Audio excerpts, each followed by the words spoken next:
Hallelujah. Good afternoon, good evening, good night, good morning, wherever you are, whomever you are. Just so you know, we're doing this again. Oh gosh. I was going on a rant only to realize that for some reason, when I started the video, I was trying to adjust the camera and I inadvertently touched the stop button.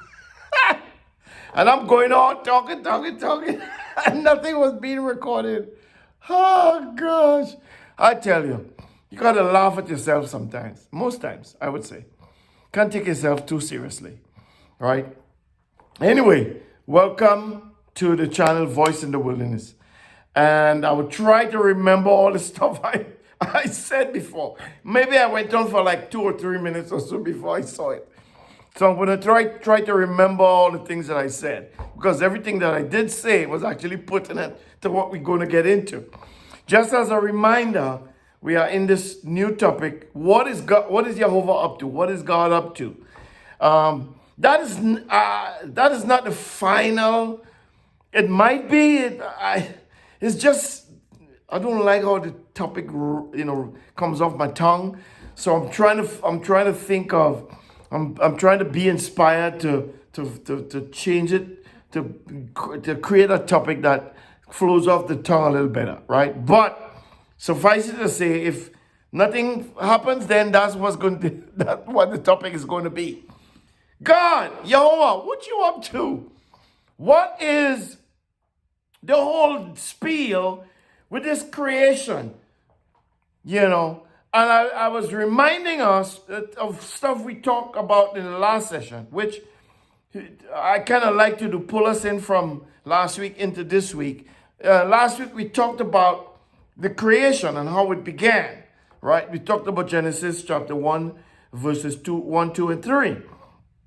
We talked about how, how it is written, how I like to say it, because I think the way I like to say it, to me, sounds so much simpler, right? I am of the firm opinion, and this is not just my opinion. I've spoken to people who've said the same thing, not by my beckoning, but by their own conversation. We going back and forth in our conversation, and they're talking, and I'm listening, and that's what come out of their mouth. I believe God is simple in terms of easy. He simplifies things for us. I believe the complexity and all of those things come in with us. I think that is our problem. We just hate simple. We just love complexity and confusion for whatever the reason. Right?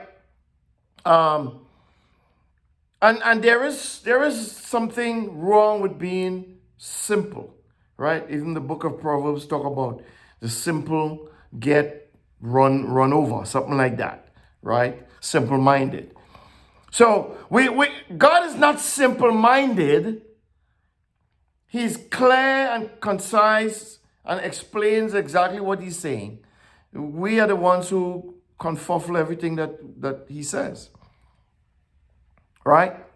And so we were talking about creation, and God said in the beginning it was nothing. There was nothing there but a big lump of nothingness. It was void. It was empty. There was no life.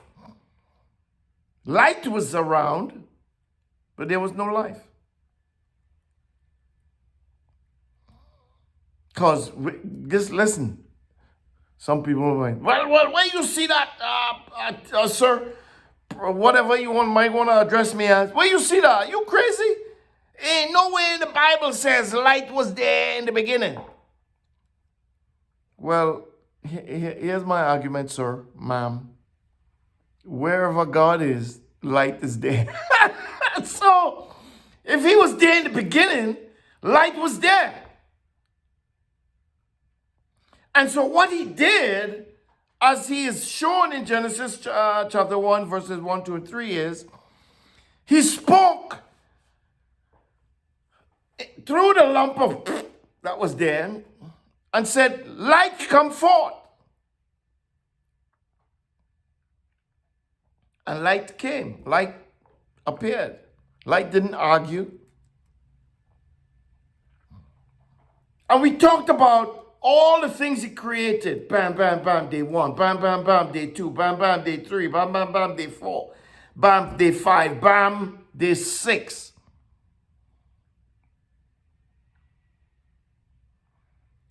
And our issue is with the bringing forth of day 6 and with the creative aptitude in day 6, the things that took place in day 6. What was the purpose of day 1 through 6?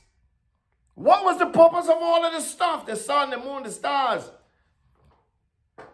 Crowning all of those things off with the creation of the human being.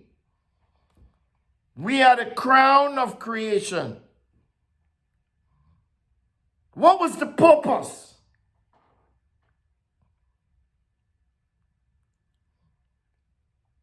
And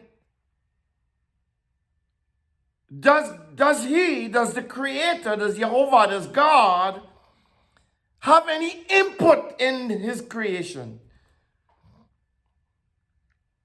Previously in the recorded part that wasn't recorded, I was saying that, I lost my train of thought. He made the human being top of the food chain. The human being is the epitome of creation.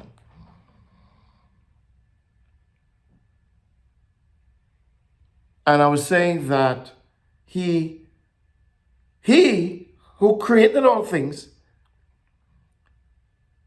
gave all these things abilities, powers, authorities, if you will. Everything.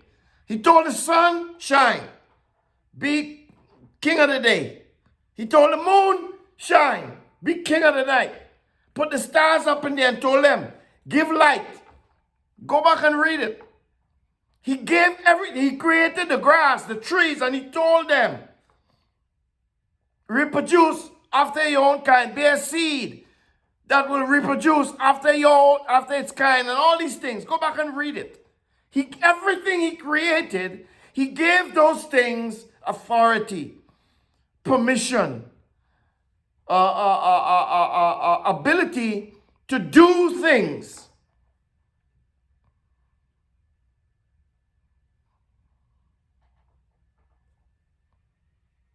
And those things have been doing their things, or the things they have been told to do from the beginning.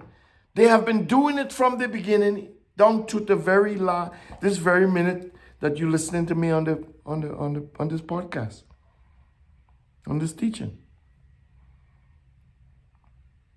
The only, if I should use that word, thing in creation.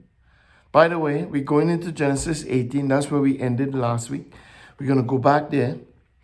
We've got some jumping around to do, so get your Bible, get your 3-4 Bibles or whatever it is, your iPad, your iPod, your whatever it is you use. Get it. Because we're going to do some reading. We're going to do some exposition. We're going to do some excavating.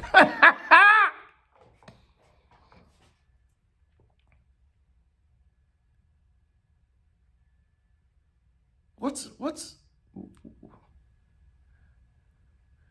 the trees are doing, the apple tree is doing what the apple tree was created to do, bear apples. And last week we talked about the fact that we have been intervening in the tree procreation, if you will. We have now preventing trees from creating the way they were created to create. You know, apple trees bear seed after its kind, and then you plant the apple seed and another tree will grow. And we have taken away these things from the entities that were given the authority to create after their kind. And in certain instances, we are creating seed for certain crops to grow. And when the crop grows and we reap the harvest of that crop, we can't use the same seed that crop produced to continue that crop. We have to go back in the lab and get more seed that we created. So the corn plant is not now procreating corn. We are procreating corn. Beet and soy and all of these things that we have been fiddling with for all these years, we are now projecting ourselves into the creation of all these things. And to some degree, might I add, into our own, we creating us now. Not the way God intended through the male and female interaction, but we creating us in laboratories and in containers. That's what we're doing. That's the extent we have been getting into. We've been doing it with animals, right? We've been cloning. That's the term. We've been cloning animals. And we're trying to clone human beings.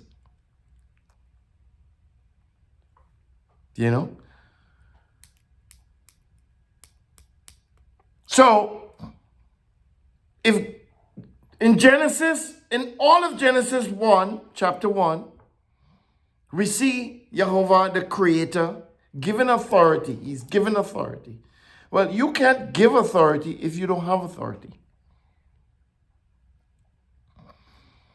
And if you are given authority, the authority you are given is not yours to keep per se.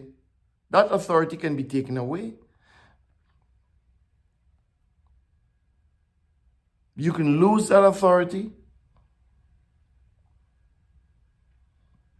So throughout Scripture, we seem to have forgotten that in the very beginning, all of creation was given a level of authority. All of creation, including us. And somewhere along the line, we are of the opinion that we are the ones who can now give authority. Like we sit in the seat of authority, and we are the ones who can divulge, who can, I'll give you this, I'll give you that, or I will give you none, or I'll take all that you have.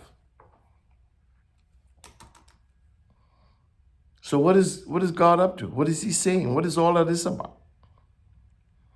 We talked about in the first segment that God, the Creator, everybody who creates everything, have a relationship with the things that they create. Doesn't matter if the thing is inanimate or not, right? Architects who draw buildings, they have a relationship with those buildings, right? The person who designed the Empire State Building, the relationship he is he's the one who designed it, right? And if he wasn't the initial designer, the one who had the idea and then took the idea and put it on paper, then we have somebody else who has a relationship with it. So I might have an idea. I bring my idea to somebody who can take that idea and put it on paper, right? So I give them the idea. Like for instance, years ago, I spoke to this designer. She designs cards and flyers and so on and so on. And there was a business card that I wanted her to do for me. And I gave her the ideas, and I spoke to her. We talked, about, the ideas that I had in my head, right? How I want the card to look and what I wanted to say and all those things. And we went back and forth over a period of time, developing the image of the idea. if so to speak. Putting the idea down on paper and emailing back and forth and talking back and forth about the final outcome.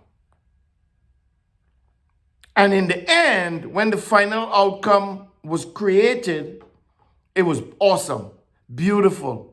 And I ultimately give her so much credit, because it's one thing to have an idea and cannot produce that idea in a real form. It's another thing to take the idea out of your mind, share it with somebody, and that person sees exactly what you're saying and builds that idea and then presents it to you and say, is this what you were talking about? And you would look at it and be like, wow, yes, that's what I was talking about. So that young lady who took my idea and created that out of it, or with it, she had a relationship with that item that was created. When I look at this business card, I have a relationship with that business card. It's a card. It's a business card. What kind of relationship you talking about? I ain't talking about no like fall in love and all that kind of stuff. No. The relationship I have with the card is, wow. This, what you're looking at, what I'm looking at, was in my head, in my spirit. This. And with her help, the young lady's help, we collaborated, and the result. This was the result. I wish I had one here that I could show you guys. Every creator develops a bond with their creation. And with God, there's no difference. There is no difference.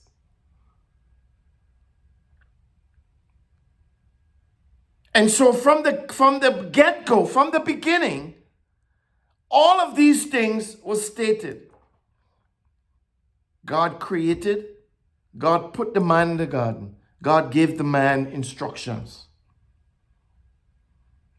The trees, the animals, the water, the rain, the sun, the moon, the stars, all of creation, all the animals and the sea creatures and everything. They continually obey the instructions. But there is one who disobeyed. That's us. We were the ones who disobeyed.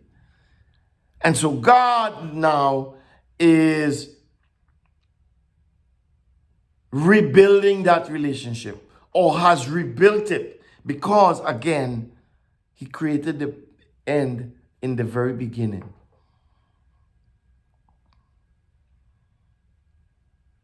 And some of us have not yet understood. Some of us have not yet seen the link between God and himself or herself. And so we live vicarious lives. We live lives unassigned. We live lives without that knowledge. And as we talked about last week, where he told Hosea, my people perish for a lack of knowledge.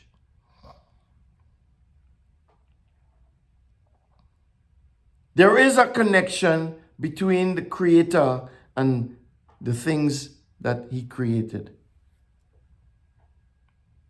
And the Creator, His hands are stretched out, His heart is there, His word is there, trying to beckon us to come back, beckon us in.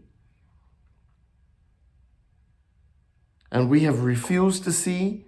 We have not seen for whatever the reason, but we have not acceded, or no, that's not the word. We have not given in to that beckoning. We've not succumbed to the beckoning. We still do whatever we want to do, be whatever we want to be, act however we want to act, and expect that the Creator is going to keep beckoning us. But He said, I'm going to cry out to you. I'm going to beckon you. But if you keep refusing, if at some point I'm going to just give you over to yourself. I'm going to just turn you over to whatever you know. Oh yeah, he said it. I'm going to just turn you over.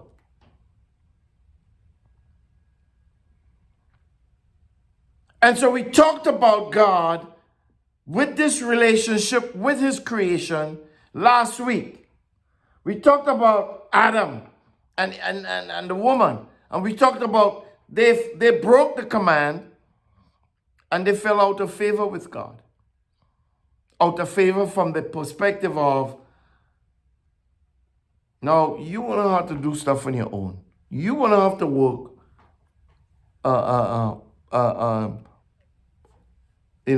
of the sweat of your brow. You're gonna have to, I'm not giving you nothing no more. You're gonna have to work for it. See, prior to that, everything was given. Everything was built for the man. And God put him in there. Right? And all the man had to do was maintain it and keep it. And he refused. So now, off of the sweat of thy brow, thou shalt eat bread.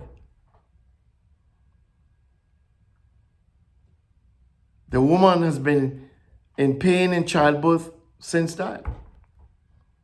Now, she would have been in a little bit of pain, as we talked about subsequent teachings around. But now, the pain is multiplied.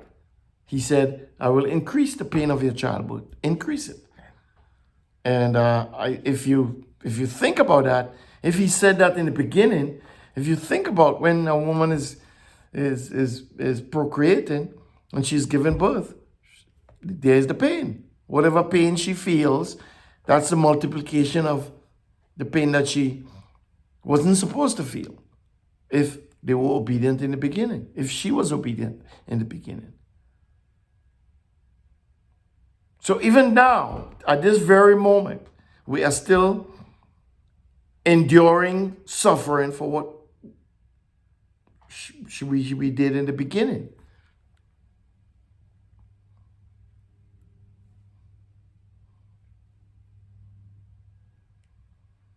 So we had Adam and Eve, right? And that relationship went through some turmoil because of their own disobedience. And we talked about Enoch. I'm fascinated with Enoch because of the fact that Enoch walked with God, and as the scripture says, and he was no more because God took him. I was like, simple but fascinating if you think about it. God liked Enoch so much. It's like, man, I can't leave you in this place. I gotta take you. And after Enoch, men begin to multiply and men begin to show their evil ways. So much so that God was upset. I mean, so pissed off that he decided to destroy everything he created. That's on the earth, right? In the earthly realm, on the dirt. Not the sun and the moon and the stars. Those remained.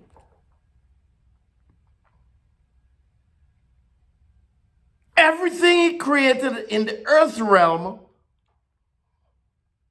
on the physical dirt realm, he decided he was going to destroy it. Why? Because mankind had become so wicked, so evil, that God got so upset. I wonder what in the world they were doing. But that's another teaching for another day. And God, right? He decided he was going to make everything new. He put a plan in motion. There was one righteous man that he found, which was Noah. And God developed a relationship with Noah. And gave Noah really the same instructions he gave to the man in the garden. It's kind of the same instructions. If you look at it. You think God has to say the exact same thing the exact same way twice for us to think that, well, this is no. Come on, people. Come on, people. We gotta think. Not because he doesn't say it exactly the same way he said it before, it means that he means something different. No. He's continuing the initial program, the initial concept that he started, this initial ideal is the same thing. The very same thing he's doing. He's just, he found somebody else. Because the first man disappointed him. Now he found this other man. He's going along with his plan. Continuing.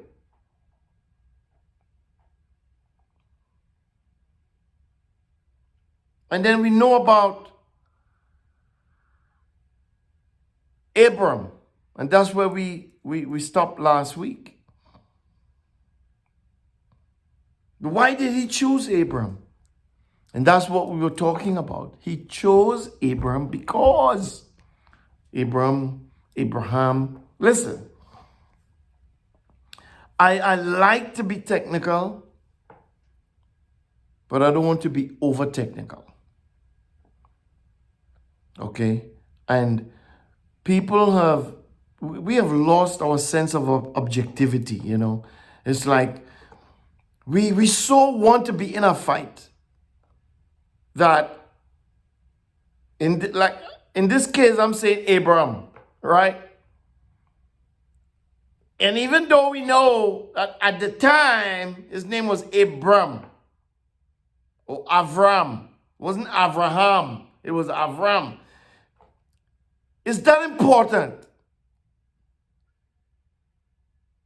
Is that like something to make an issue of?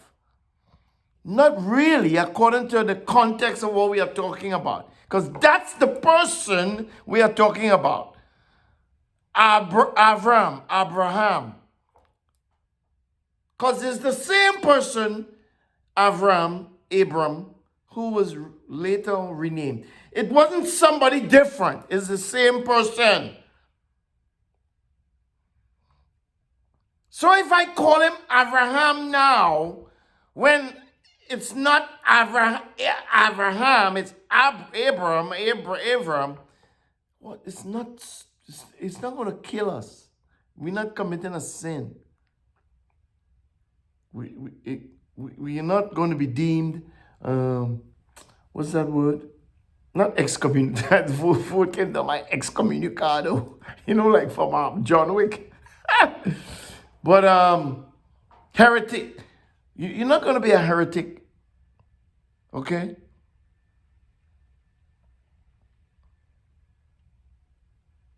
And he explained why he chose Abram. He explained why he chose Abram.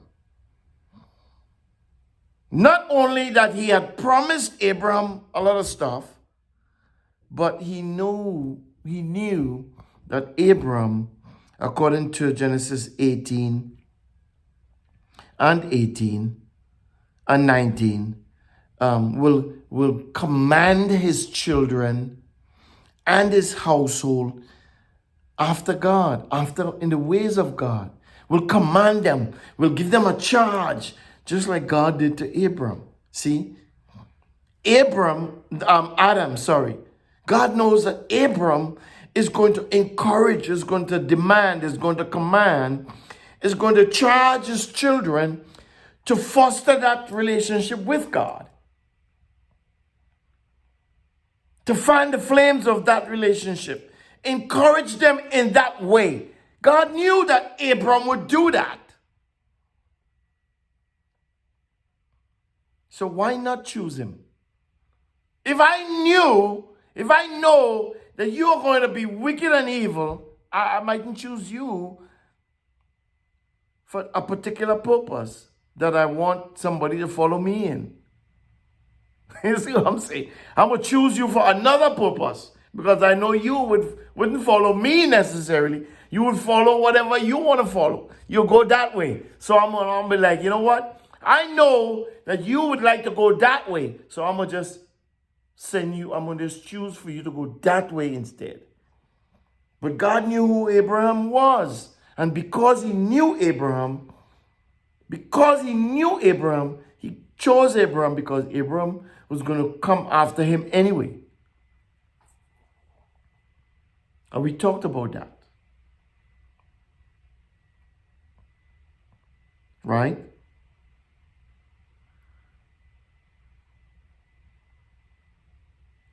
So, what is God up to? He's still up to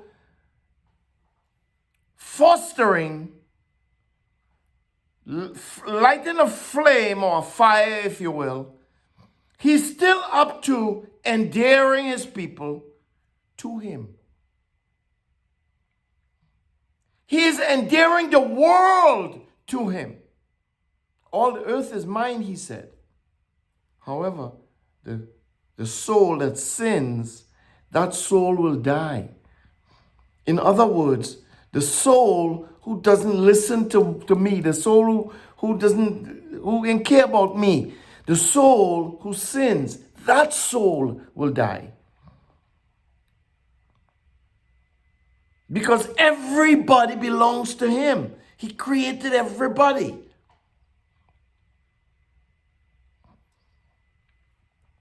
And so the idea that some of us entertain today, that we are the gods, because that's how I know we entertain that, because when I look at things, I see how people act. You know, people who think they have money, people who think they have authority, people who think they're somebody. They act like they're better than the rest of the people. They act like they're the ones who know everything. And y'all ain't know nothing. So y'all have to do what I say or what we say. You know, these people get themselves into little conglomerates, little cliques, little groups. And somehow they have this idea that we know best what's right and what's wrong. So we're going to tell you what's right and what's wrong, when what's right and what's wrong is already established. Listen. What's right? Listen. What's right and what's wrong is already established. It was established before we got here. It was established before I was born. It wasn't established when I was born, or when so-and-so was born, or when this woman was born, when Mother Teresa was born, or, you know, right and wrong. She has the soul, you know, meaning of what is right and what is wrong. No. What is right and what is wrong has been established even before Genesis 1:1. Even before that. Why? Because what is right and what's wrong has been always in existence. And we were brought into that existence. So, yes, it's incumbent upon us to know what's right and what's wrong. And not what's right and what's wrong from what we think is right and wrong, but is on the authority giver, see? And this is where we have all this conflict. This is why the world is in the shape it's in today. This is why people people act the way they act. People who have money, people who are put in places of authority, and people who think they have influence. This is why they act the way they act, because for some reason they think they know everything. You knows nothing. We the gods, you nothing. We the ones with the knowledge. We know all technology. We know all the math and all the English and all the languages. And we know all the farming techniques, and we know all the water techniques. We know everything. And so in life, we have these pockets of people everywhere, all over the world, who sets themselves up in places because they went to school and they get their intellect and their knowledge and their wisdom from all the years of schooling. Doctors and lawyers and all, or what have you. And the world is in uproar because very few people want to listen to what God has to say. Very few.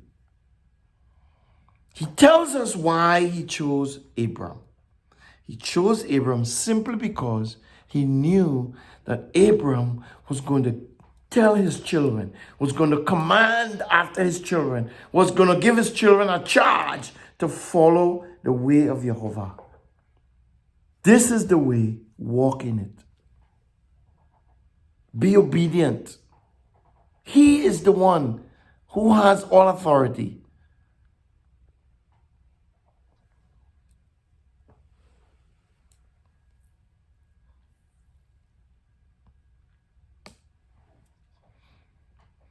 And so just as Jehovah said of Enoch, well, just as Jehovah had this relationship with Enoch, where Enoch walked with God,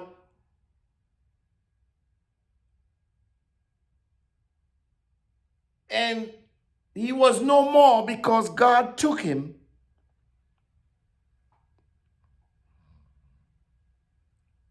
Because him and God they had that relationship. They had that vibe.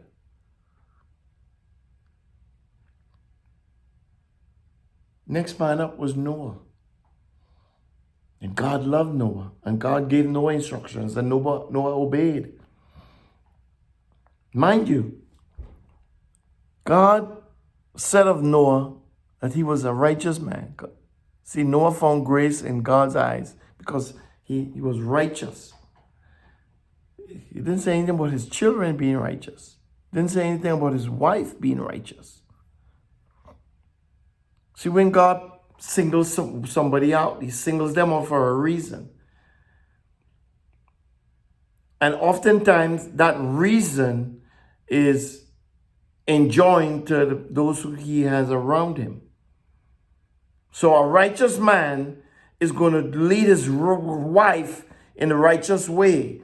A righteous man is going to lead his children in a righteous way. Now, the children might have other ideas. Okay? But God chooses the righteous man because he understands that a righteous man will fight to lead his wife and his children and his household in a righteous way.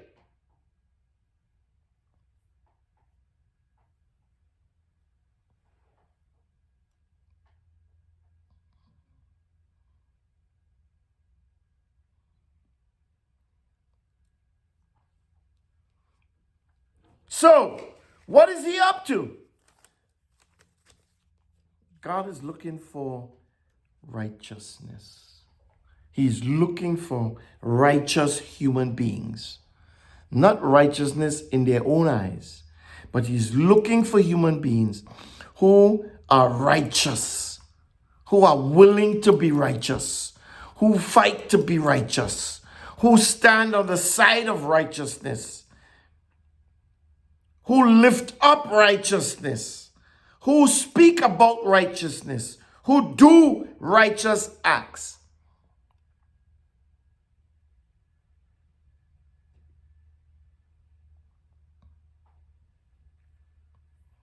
So he chose Abram.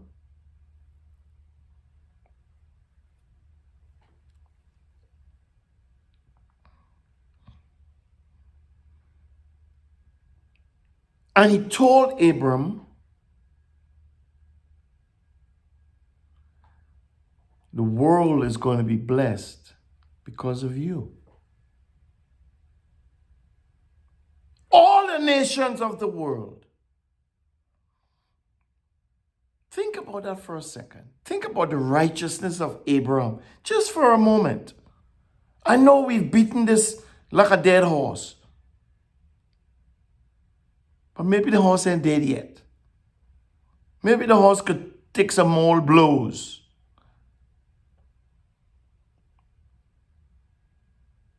Think about that for a minute.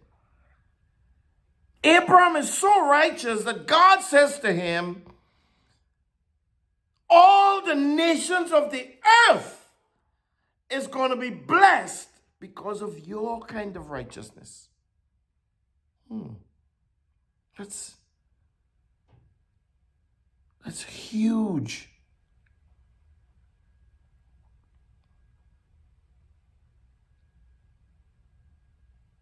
And because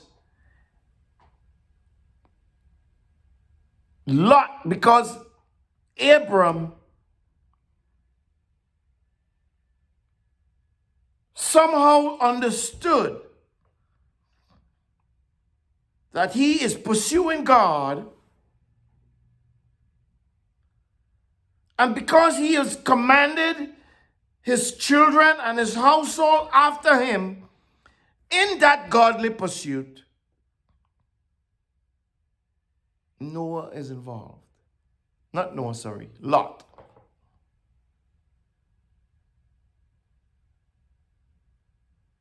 How is Lot involved? Well, Lot at one time was part of Abram's household.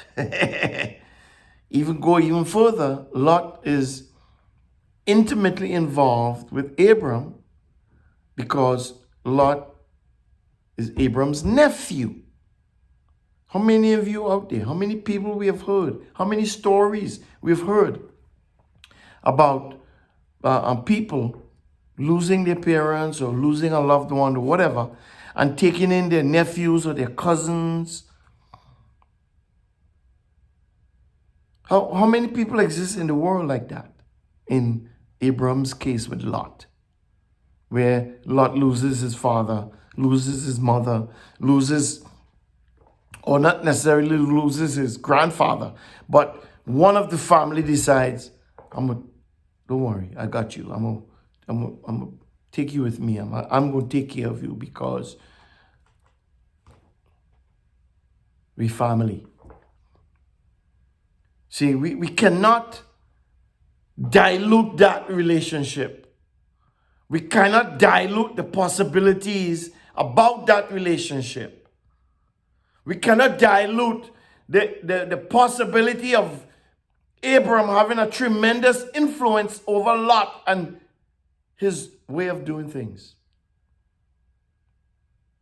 And we cannot assume that because they were separated, that because Lot chose to go in the plains of the greenery towards Sodom and Gomorrah, that's the kind of person Lot was. Because the written word, the things that are written, never said that that's the kind of person Lot was. Even in his choice, the written words explains why he chose the plains of Jordan. Because it was greenery. It was green grass. Lots of greenery around. And Lot had a lot of animals to take care of. What would you have done? What would you have done?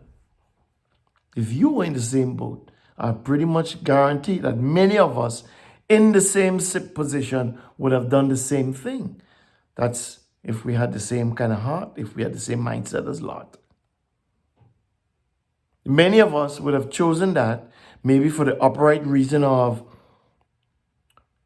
our animals, and gone to the plains. And many of us would have gotten involved in the lifestyle of Sodom and Gomorrah. Point to note, nowhere in the written word it tells you that Lot was a part of that lifestyle. He may have been close to, in and around the lifestyle, but there is nothing in the written word that says he was integrated into that lifestyle. As a matter of fact, chances are he was not. Not chances are he was not. As a matter of fact, if we read what Abram says, Genesis 18 and 23, Abram came near and said, will you consume, listen, this is the righteous Abram. Listen, Abram said, would you consume the righteous with the wicked? Remember, God is intent on having a relationship. And his relationship with Abram is bubbling to the point where Abram could, as he put it, in a not oppressive way or not a demanding way, but in a deeply reverential way, could point certain things out to God, as if Abram could tell God some things. What can I tell God that God doesn't already know? So what the written word, what the scripture is showing is a few things. It's showing Abram's mindset. It's showing how Abram thinks about his nephew. It's showing the kind of person Abram is, who knows his nephew and is in a much better place than me and you to know his nephew, can petition a greater entity on the behalf of his nephew, because Abram is more sure about his nephew than me and you could ever be. And so his petition to God is, would you have that kind of relationship with my nephew that I have a relationship with? Would you destroy the righteous with the wicked? Because I know my nephew. I know he's a righteous person. And I'm not going to put him in the category of wicked. So I'm asking you, in this relationship, are you going to have that kind of relationship with that righteous person? Are you going to destroy him with them? God answers,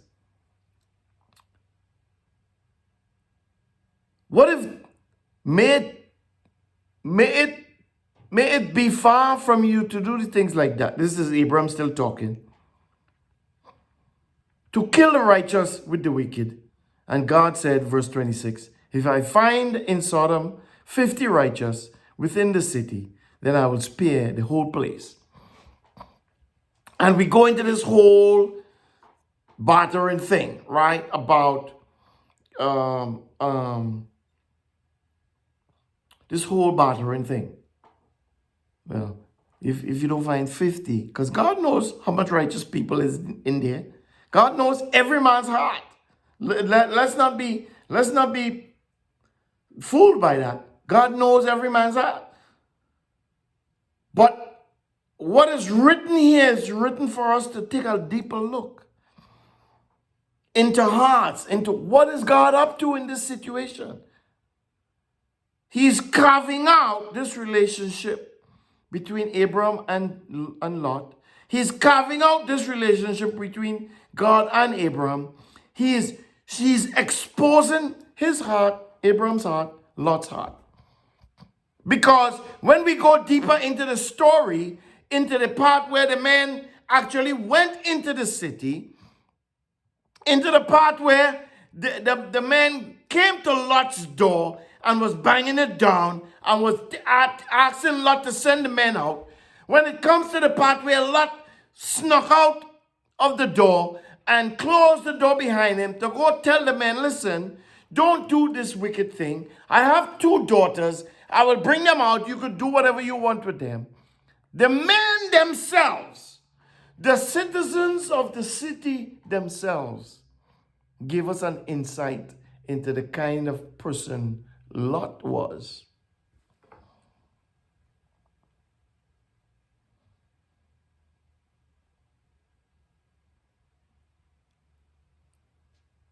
What did they say? Let's turn. I said we're going to do some reading.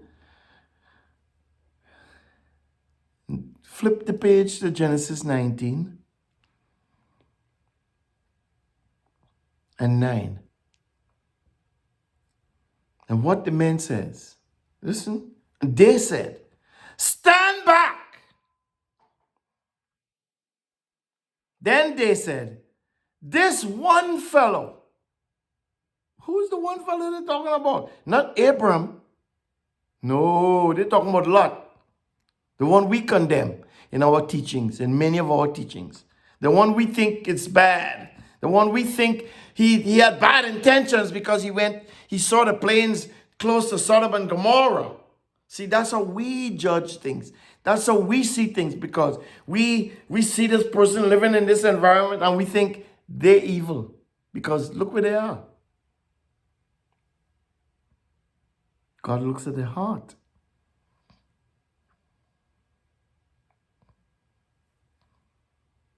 They said, stand back. Then they said, this one fellow, Lot, came in to live as a foreigner. See, when he's not from here, but he came to live here. So we know he's not from here. Hear what they also said. And he appoints himself a judge. Think about what's happening in the world today. Think about what's happening in this United States of America today. About godly values, about upright values, about issues of abortion and homosexuality and these things. And the plethora of letters community. Think about what's happening. Think about what they are saying about those of us who stand against the things that they do.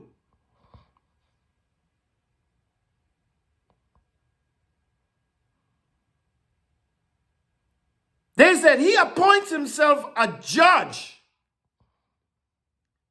Now we will deal worse with you than with them. In other words, all the talk Lot was talking about is he was reminding them of their wicked ways.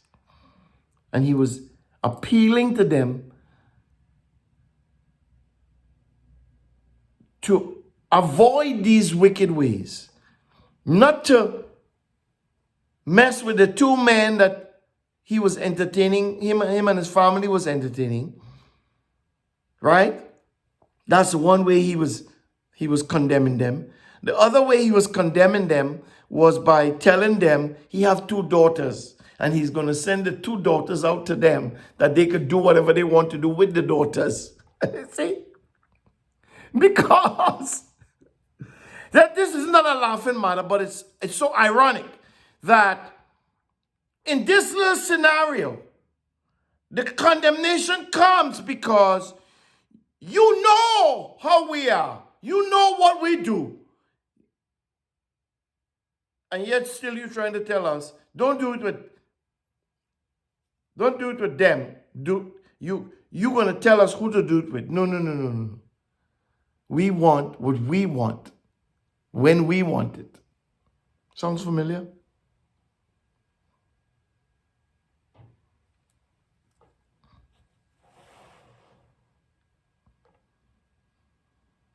You came to live with us as a foreigner. Now you're gonna stand here and judge us? Yeah? Really? We're gonna deal worse with you. The things we gonna take you, and the things we're gonna do to do with you is gonna be worse than the things we were planning for these two men. And they pressed hard on the man Lot and came near to break the door. But the angels, the men inside the house, reached out their hand and brought Lot into the house to them and shut the door.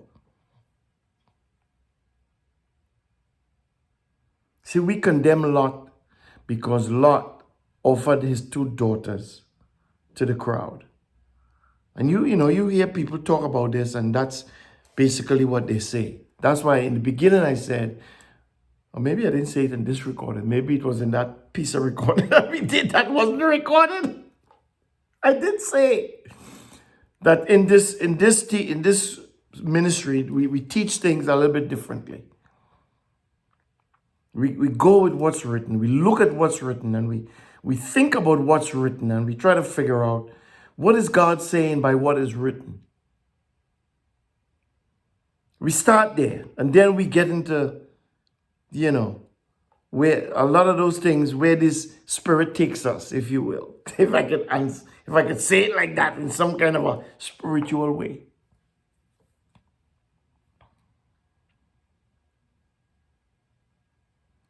See, when we talk about what Lot suggested to the group, to this ravenous, licentious crowd,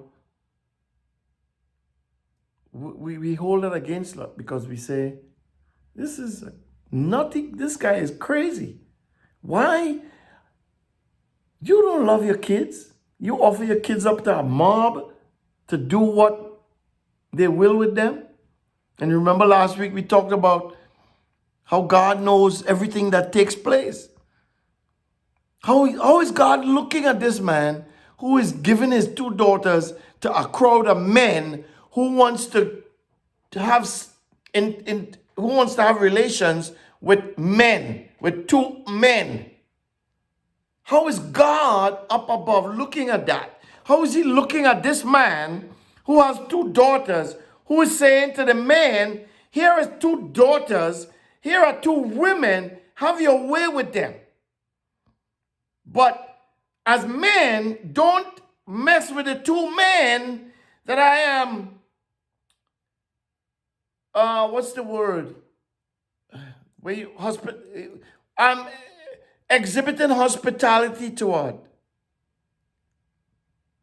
To us, giving up his daughters is wicked and evil. That's how we talk about things.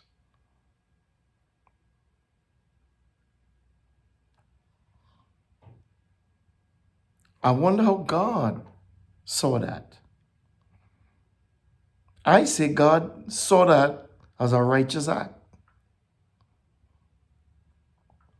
And you might question, you might doubt, you might call me whatever you want to call me because I say that.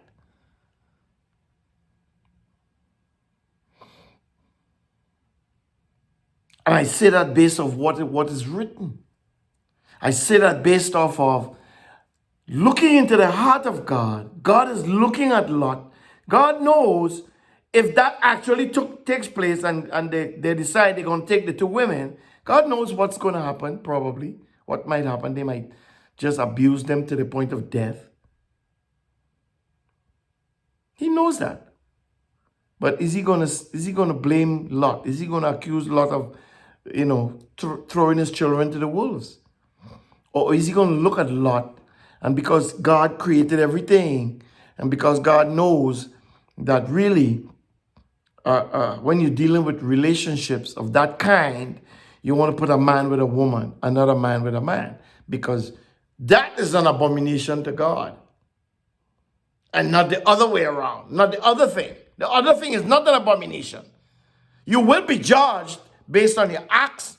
If you violate, if you do the R word and you pillage and you take what is not given to you. If you do those things, God will judge you. But he'll still judge the people. The people are still being judged.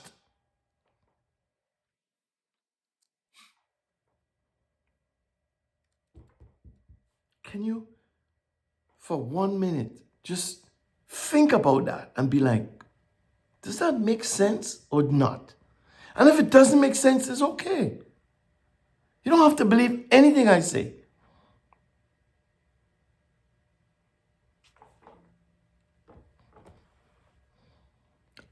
This is what I will say. God never condemns Lot in any part of the word, whether it's in Old Testament or New Testament. Doesn't condemn him. Peter calls him a righteous Lot. As a matter of fact, it was probably Lot. And many people will attest to that it was probably Lot who was praying against Sodom and Gomorrah. It was probably Lot who continually sat by the gate, crying out to God on behalf of what the crazy stuff been going on in the city. This is a crazy place. And instead of running away, he decides, I'm going to stay here. I'm going to stand on my righteousness. I'm going to stand in my integrity. But I'm going to keep crying out to God. Because I have a relationship with him based on how I was brought up.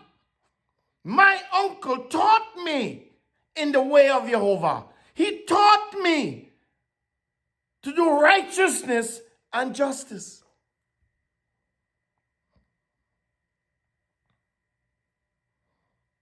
See, early on this morning, I heard in the spirit a word. And the word I heard is pressure.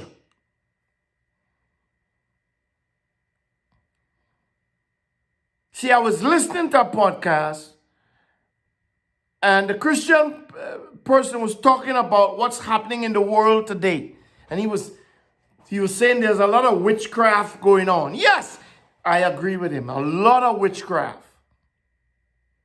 People saying stuff, people doing stuff.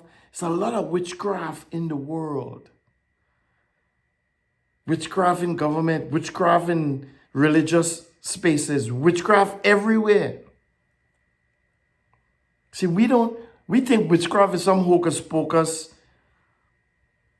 stuff. Witchcraft is so simple and easy. A lot of people involved in witchcraft don't even realize that is witchcraft they're involved in. Again, my people perish for a lack of knowledge. A simple form of witchcraft is using your words. How you use your words. When you use your words to get your own way, that's a form of witchcraft. When you sweet talk people. And I use this a lot because it's not witchcraft per se, but it demonstrates.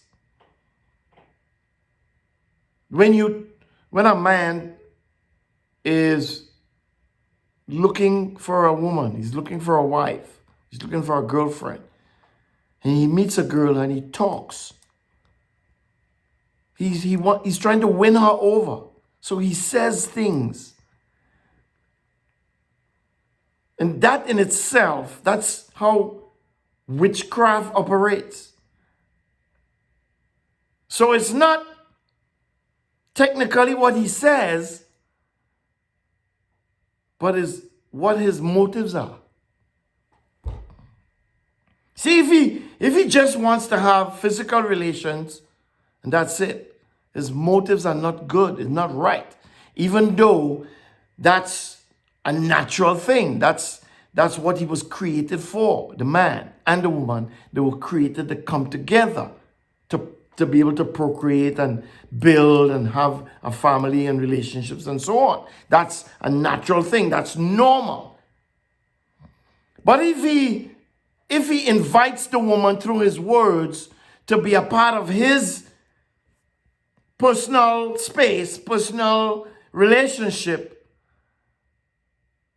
and his intent is only to gain from the physical part of that relationship, then that is technically witchcraft. And so you have people who operate like that in different spaces and different areas of life, high and low, broad and narrow, far and wide.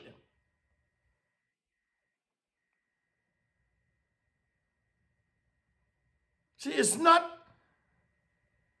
yes, there is the hocus pocus kind, but a lot of it is done behind closed doors in the dark where you don't see. But the majority of witchcraft is done in the open, through music, through arts, through all kinds of areas, through a plethora of avenues. Pornography and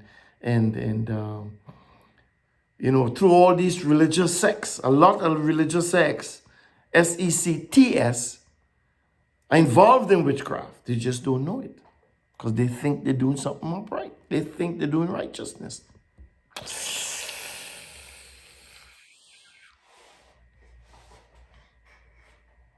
Okay?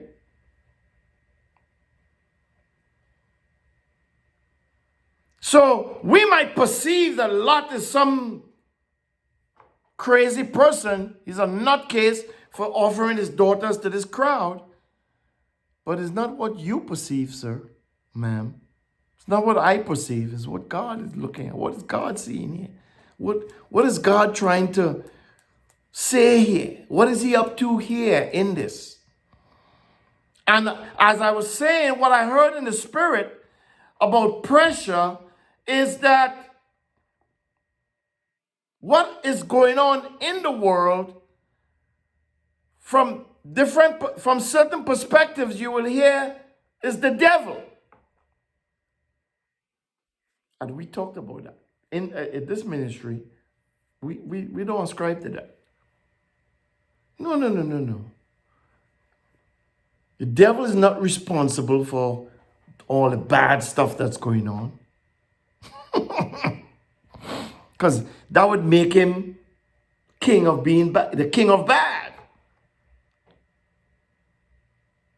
That would set him as leader, as top of everything on the bad side.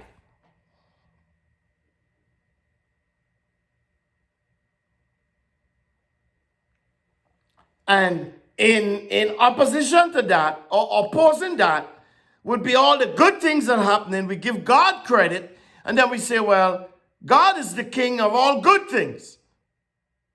And when we look at it from that perspective, we say, well, everything bad happens is the devil, and everything good happens is God. So where does that put me? How am I part of this?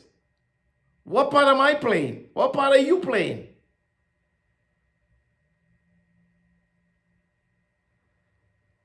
And then take these three entities and read what the word says. God says, the world is mine, for the earth is the Lord's and the fullness thereof, and all they that dwell therein. He tells Ezekiel, every soul is mine, and the soul that sins will die. So God is saying in various places, he is God of all gods. He's King of all kings. We say that about Jesus. Well, if he's the King of all kings, if he's, God, I stand up. There is none beside me. If that is true, then how could the devil be the God of all things evil? If God said, no, I stand alone. Turn to Isaiah 55. Or should I say 54?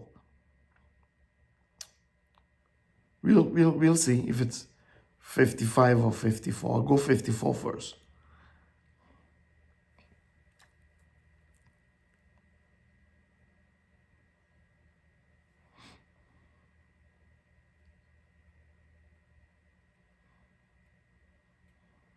Let's read Isaiah 54 because it's so sweet. Sing, barren, you who didn't give birth. Break into singing and cry aloud, you who didn't travail with child. For more are the children of the desolate than the children of the married wife. Enlarge the place of your tent, and let them stretch out their curtains to your habitations. Don't spare, lengthen your cords, strengthen your stakes. For you will spread out on the right hand and on the left, and your offspring will possess the nations and settle in desolate cities. Don't worry, I'm going someplace. I'm talking about, this is God. This is Isaiah speaking the word of God. For your maker is your husband. The Lord of hosts is his name. The Holy One of Israel is your Redeemer. He will be called the God of the whole earth. For Jehovah has called you as a wife forsaken, grieved in spirit, even a wife of youth, when she is cast off, says your God. For a small moment, I have forsaken you. I want us to pay attention to these words. But I will gather you with great mercies. In overflowing wrath, I hid my face from you for a moment. See, the picture God is painting here is when you are rebellious, when you don't obey, when you are unresponsive to my instructions, after a while, I turn my face from you. I turn you over to those things that you want to perpetuate. I turn my back on you for a moment, just for a moment. And when I turn my back, when I hide my face, that's me giving permission. Remember in the beginning we talk about he who has all authority is the only one who can now give authority. See, I don't have all authority, so I cannot give all authority. The president, the king, the prophet, the pastor, the teacher, the evangelist, the senator, the congressperson, the mayor, they don't have all authority. The multimillionaire, Bezos and whoever, Elon Musk, and all those who have authority, they don't have all authority. They only have what is given. Guess what? Just as I have authority on my job as a manager, I was given that authority. Those bosses who are over me, who gave me that authority, could take that authority from me.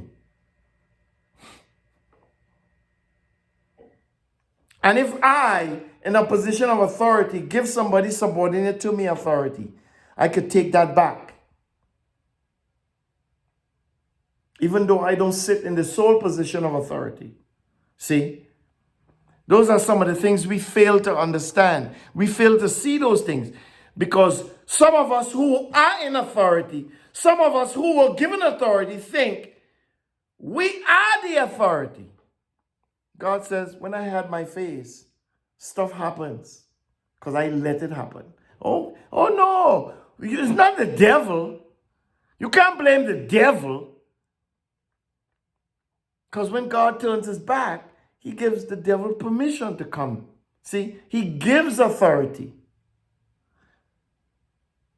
And as I said in the beginning, God never reneges taking blame from stuff that happens, good or bad.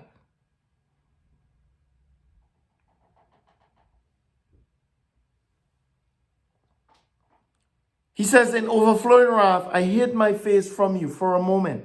See, we don't teach that in Christian churches. Why? Because we want to have somebody to blame. You see what I'm saying? We don't want to be responsible for doing the wrong thing. We want somebody to blame. And the person we blame is the person we exalt as king over bad. It's his fault.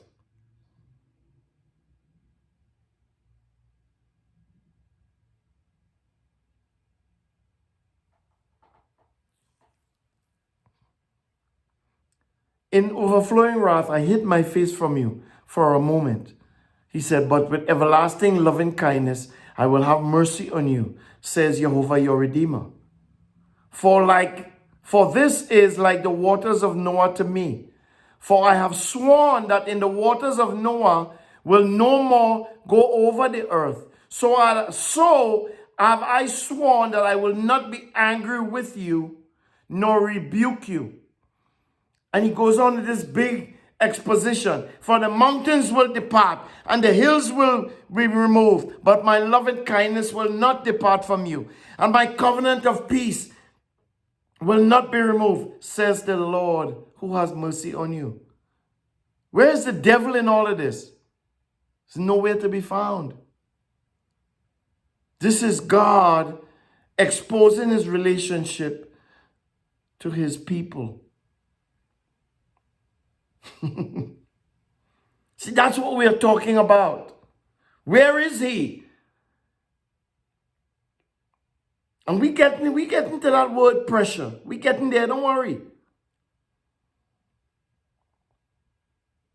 But there are things I need to show you. You are afflicted, tossed with storms, and not comforted. Behold, I will set your stones in beautiful colors and lay your foundations with sapphires. I will make your pinnacles of rubies, your gates of sparkling jewels, and all your walls of precious stones. All your children will be taught by Jehovah, and your children's peace will be great. You will be established in righteousness. You will be far from oppression, for you will not be afraid, and far from terror, for it shall not come near you. Well, if the devil is the king of terror, if he is the god of terror, how could the God of good have any authority over the God of terror if the God of good isn't the only God?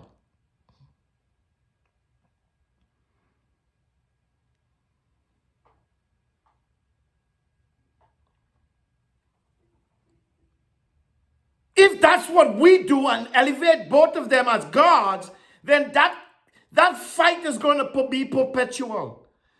But according to this God, he is saying, hey, in a little moment, I turned my face, I hide my face, I took away my grace, I turned my back on you. I allowed things to happen. But I promise you, it's not going to stay like that forever. Because he whom I gave authority to do the things that he's doing, he's not going to have that authority forever. At one point in time, at some point in time, which you don't know when, I will come and I will take back all that authority. Read, as I said in the last session, Revelation. Authority is given. Authority is given to that horse and that kingdom and that woman. And authority is given. Authority is being given.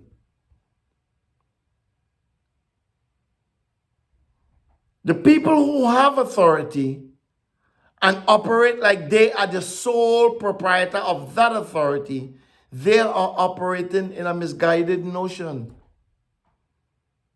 They are operating falsely. They lack that knowledge, and they will perish.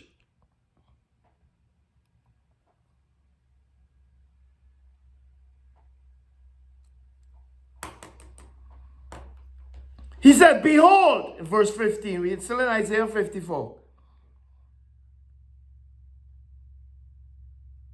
Behold, they may gather together, but not by me. Whoever gathers together against you will fail because of who you are in my eyes. See, that's the connotation here. That's the context here. God has his eyes on his people. Remember we said in 2 Timothy 2:19, I think it was, the foundation is laid. God knows those who belong to him.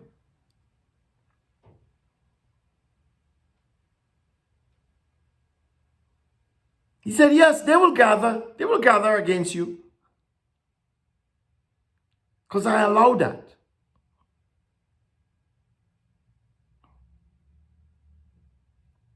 Whoever gathers together against you will fail or fall because of you. Because of who you are. Because of who you belong to. Listen, we're talking about, I said, we sit in a place. We have exalted the devil, Satan, whoever, whatever we call him, as a god of evil. That's what we have done. By confession, by things we say, by things that we teach in the Christian churches and in other churches or elsewhere. Other assemblies, other gatherings of peoples.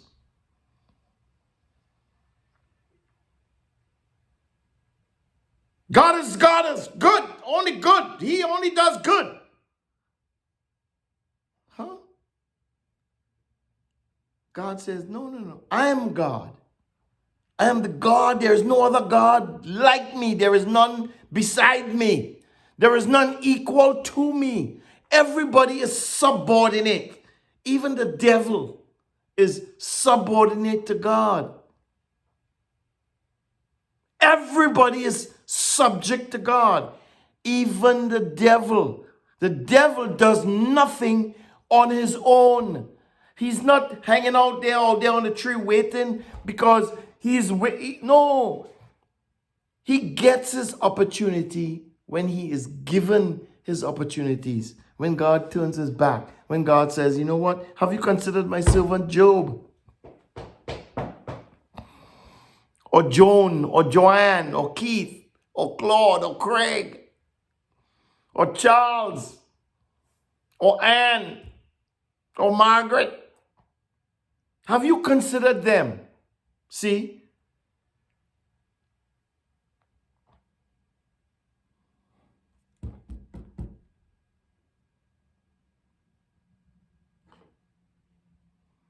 Listen, verse 16.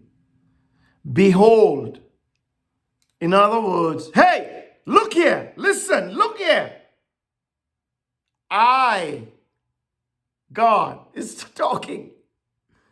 I, the Creator, have created the blacksmith who fans the coals into the flame. We're gonna talk about that for a quick minute and then close. And forges a weapon for his work. And I have created the destroyer to destroy. So when we blame the devil and say, oh, the devil. No. God say, wait a second. That's my devil. No. What did you do what are you doing, Keith? What are you doing, Joanne or Joan or Tom or whatever your name is? What are you doing to incur my wrath or my goodness? What are you doing? You're doing something. And because of what you're doing, it's causing me to either turn my back on you. That is going to give authority to certain entities to come and diminish you or demolish you or take care of you some bad way, which I allow. So it's not their fault. It's not a fault of mine either. Because who is not doing what they are supposed to do? Who is not doing righteousness and godliness? Who is not doing uprightness and justice? You, me, we are the ones. But you see, what Christianity has done over eons of time is that it has shifted the focus from us to this entity, and we could just walk free and clear and free, however you want to say it.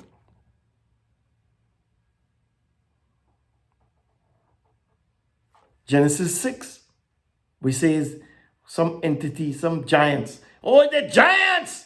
They was big and tall and strong, and they was, they dominated humanity.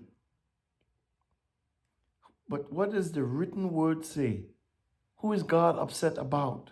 Who is he pissed off at? The giants? No. He's pissed off at men.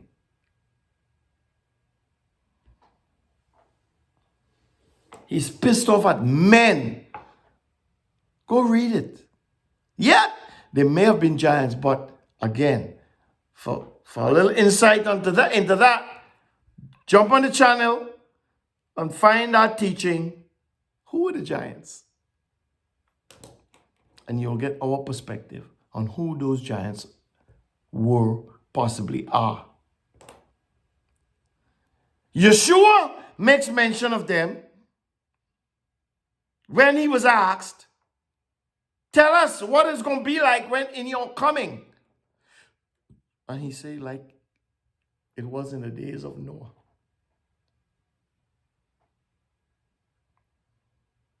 Well, if there were real giants in the days of Noah, then there should be some semblance of real giants right now. Because I'm telling you, we there. We are there. Men are doing every evil thing. Men are evil. Oh my God. It is out of control.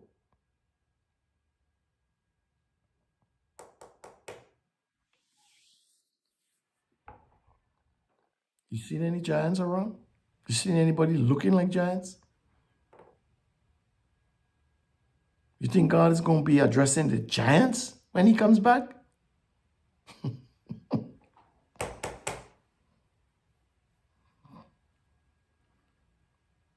This is the word of the Lord out of the mouth of Isaiah. Behold, I have created the blacksmith who fans the coals into the flame and forges a weapon for his work. God is saying, this is what a blacksmith does. If you watch Game of Thrones and all those shows that depict those eras in the time when people used to, when they were blacksmiths and they were forging weapons and stuff like that, swords, and they were forging pots and pans and whatever. In the common way, right? That's what a blacksmith does. He takes a piece of metal, a lump of metal, he lights a fire, he breathes that fire to the point where it gets so hot that when he puts the metal in the fire, the metal is going to dissolve, become liquid. He wants to shape that metal into a certain shape, whether it's a sword, whether it's a pot, a pan, a knife, whether it's a hoe or something. He wants to shape it in something. God says, I'm the one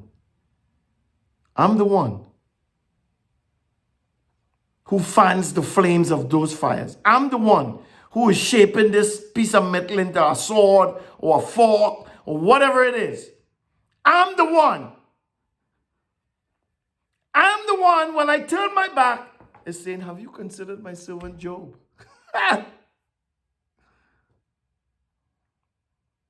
the one in 2 Samuel and in Chronicles of Kings where the stories about David, when in one story it says, and God had an ought against Israel. And in the other story, the same exact story, in another place, and Satan came to visit David or something like that.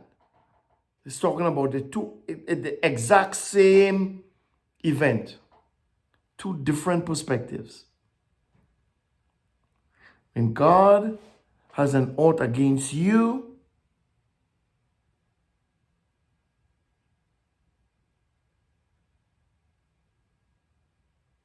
that's when the other entity comes in. It's not their fault. It's what are you doing, sir? What are you doing, ma'am? How do you respond? So the things that you see going on, coming back to the word pressure. Pressure is being applied from God, not the devil. When people who are supposed to be godly doing wrong things, it's pressure is being exerted from God. Okay? And that pressure is going to force you and me and whomever else to react or respond. It's incumbent upon us to know how to respond. How do I respond when that pressure is being applied? Do I give in to the wicked ways, or do I stand up for righteousness? See? The pressure is coming from God, not the devil. It's not from the government. It's not from the senator. No. All of them under pressure too. What did he say? We talked about that last week. A good tree cannot bear evil fruit, and an evil tree cannot bear good fruit. So when pressure is applied, if it's a good tree, it's going to bear good fruit. When pressure is applied, if it's an evil tree, it will bear evil fruit.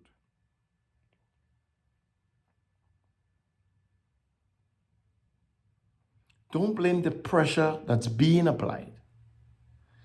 You have to ask yourself, what side of the fence am I on? Because you better pick a side. Because Yeshua says in Revelation, you can't stand up on the fence. You can't pick both sides. You cannot pick both sides.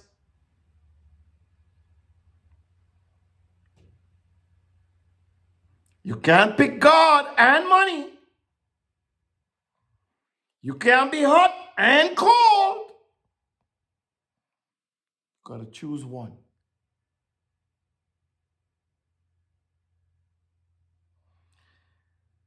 We didn't get half the places we needed to get to.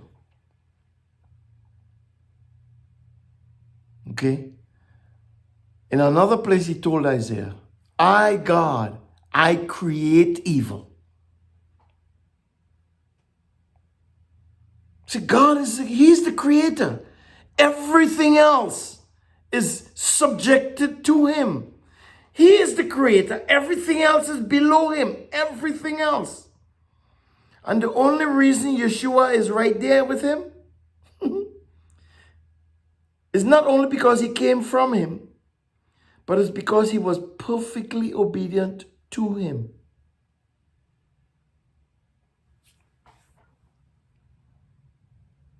He was perfectly righteous.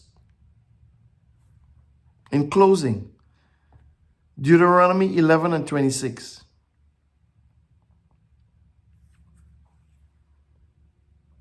In closing, what is God up to? What is he doing? Oh, God is at work, baby. God is at work. And pressure is being applied. God just wants to see which way you're going. Are you going to go towards evil or are you going to go towards him? Because you can't stand up there in the middle. You will be crushed. Yeshua said it this way. It's better you fall on the stone. It's better you fall on the stone than to let the stone fall on you. All of that stuff is in the Gospels. Go find it. It's better you fall on the stone, as I like to describe it. Because when you're falling, we all have a tendency to extend we try to break our fall so that it'll be easier, right? No matter how high we're falling from. Doesn't matter how high or how far we're falling. Whenever we're falling, we always extending a hand or a leg, trying to break that fall, trying to make it easy for us. Yeshua said, it's better you fall that way than for the stone, than for the rock to fall on you. Because when it's the rock falling on you, you don't know when it's going to fall. You don't know how high it's coming from.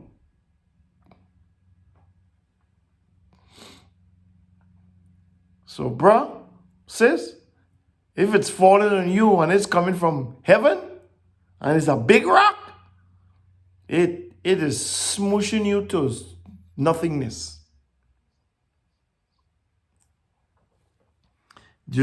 Are you out there? Deuteronomy 11 and 26. Listen.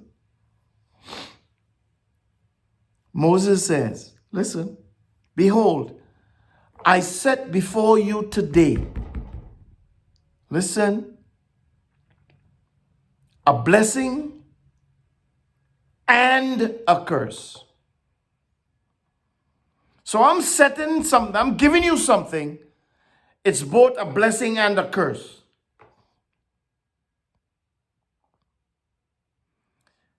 The blessing, if you obey the commandments of Jehovah, your Elohim. Listen. I am setting something before you today. That thing that I'm setting before you is both a blessing and a curse. It will be a blessing if you obey the commandments of Jehovah, your Elohim, which I command you today.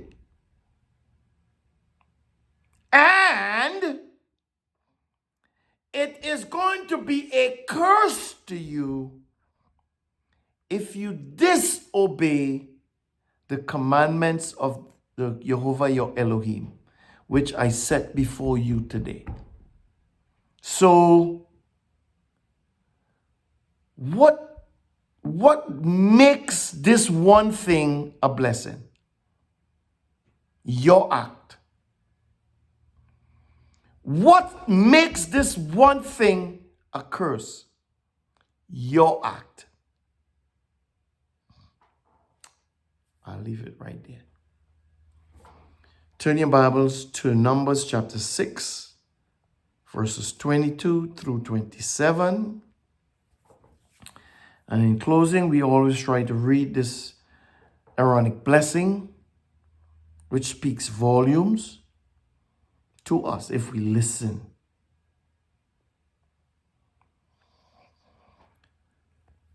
Numbers 6 and 22 through 27 reads as follows. And Jehovah spoke to Moses, saying, Speak to Aaron and to his sons, saying, This is how you shall bless the children of Israel. You shall tell them, Jehovah bless you and keep you.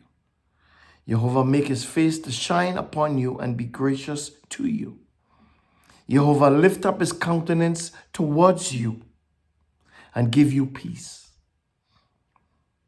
So they shall put my name on the children of Israel, and I will bless them. Until next time, Shavua Tov, Shabbat Shalom, Bonne nuit, adios, buenas noches, buenos días, buenos tardes, arrivederci, peace, deuces, what else? Shalom.